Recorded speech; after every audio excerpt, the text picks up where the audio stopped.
जय श्री कृष्ण। श्रीमद् भगवत गीता के दूसरे अध्याय के पहले 10 श्लोकों में हमने देखा कि कैसे अर्जुन अपनों को खोने के डर से कुरुक्षेत्र के मैदान में फूट फूट कर रो रहे थे। लेकिन अब श्लोक 11 से स्वयं भगवान श्री कृष्ण कमान संभालते हैं। यहाँ से गीता का वो दिव्य ज्ञान शुरू होता है जो न सिर्फ अर्जुन का शोक दूर करेगा बल्कि आज की तारीख में हमारे और आपके जीवन के डिप्रेशन, डर और इस मानसिक तनाव को भी हमेशा के लिए खत्म कर देगा। तो चलिए आज के इस वीडियो में हम श्लोक 11 से लेकर 15 तक को बहुत गहराई से और सरल शब्दों में समझते हैं। अब शुरुआत होती है भगवान के पहले प्रहार की।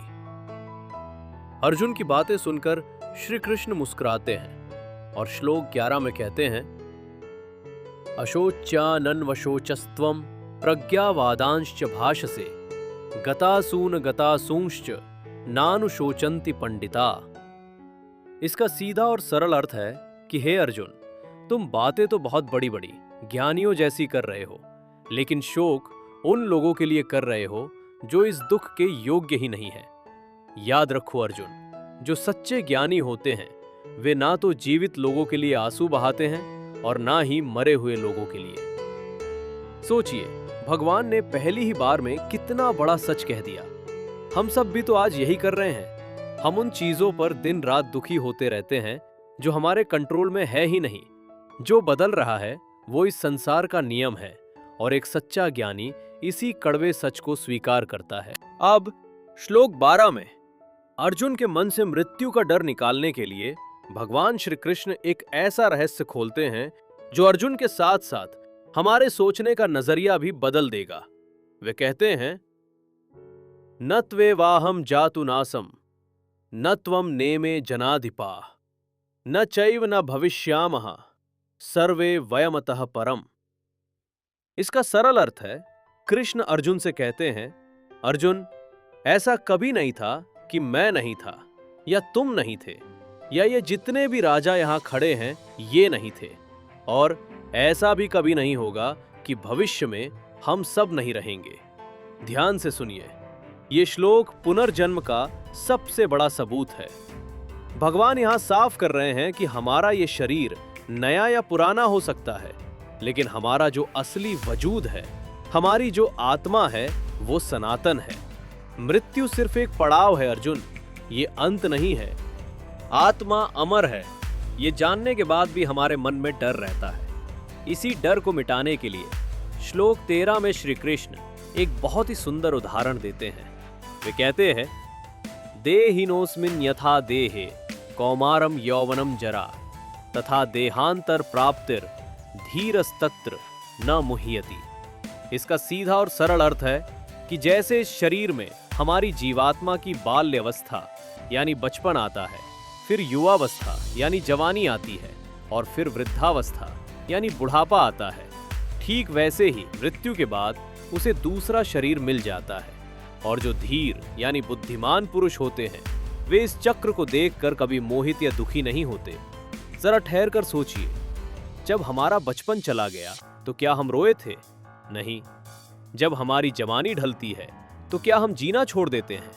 बिल्कुल नहीं, क्योंकि हम जानते हैं कि यह बदलाव जरूरी है। शरीर के बदलाव को समझने के बाद अब बात आती है हमारे मन की। हम रोज जो सुख और दुख महसूस करते हैं उसकी असली सच्चाई क्या है?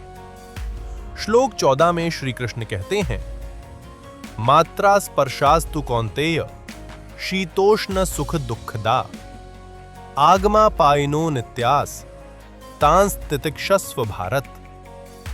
इसका सीधा अर्थ है, हे कुंती पुत्र, सर्दी गर्मी और सुख दुख का ये जो आना जाना है ना, ये सब हमारी इंद्रियों के कारण होता है। ये सब अनित्य हैं, यानी कभी भी हमेशा रहने वाले नहीं हैं। इसलिए हे भारत, तुम इन्हें सहन करना सीखो। आज के डिप्रेशन और तनाव से जोड़ते हुए इस बात को अपने दिल में उतार लीजिए। आज हमारे जीवन में जो दुख है वो कल सुख में बदल जाएगा। जैसे मौसम बदलता है वैसे ही हमारी परिस्थितियां बदलती हैं। कृष्ण कहते हैं कि जीवन के इस उतार चढ़ाव में विचलित मत हो, परेशान मत हो। अपने भीतर तितिक्षा यानी सहन शक्ति पैदा करो। ये वक्त भी गुजर जाएगा। और अब इस पूरे अध्याय के सबसे बड़े निष्कर्ष पर आते हैं। श्लोक 15 में भगवान कृष्ण जीवन जीने का वो महामंत्र देते हैं जिससे इंसान अमरता को पा लेता है। वे कहते हैं, यम हि न व्यथयन्त्येते पुरुषम पुरुषर्षभ सम दुख सुखम धीरम सो अमृतत्वाय कल्पते। इसका सरल अर्थ है, हे पुरुषों में श्रेष्ठ अर्जुन, जो धीर पुरुष सुख और दुख दोनों को एक समान समझता है और इन दोनों ही स्थितियों में विचलित नहीं होता, टूटता नहीं है, वही इंसान सच्चे मायने में मोक्ष और अमरता पाने के योग्य बनता है। दोस्तों, जिंदगी में बैलेंस यानी संतुलन बनाना ही सबसे बड़ा योग है। जब आप बहुत खुश होने पर अहंकार नहीं करते और बहुत दुखी होने पर हिम्मत नहीं हारते, तब आप सच्चे मायने में कृष्ण के रास्ते पर चलते हैं और अपने दुखों से आजाद हो जाते हैं। तो दोस्तों, अध्याय 2 के इन 5 श्लोकों में श्री कृष्ण ने हमें लाइफ मैनेजमेंट का सबसे बड़ा सबक दिया है कि कैसे हर हाल में खुद को शांत रखना है। हमारी ये यात्रा यही नहीं रुकती।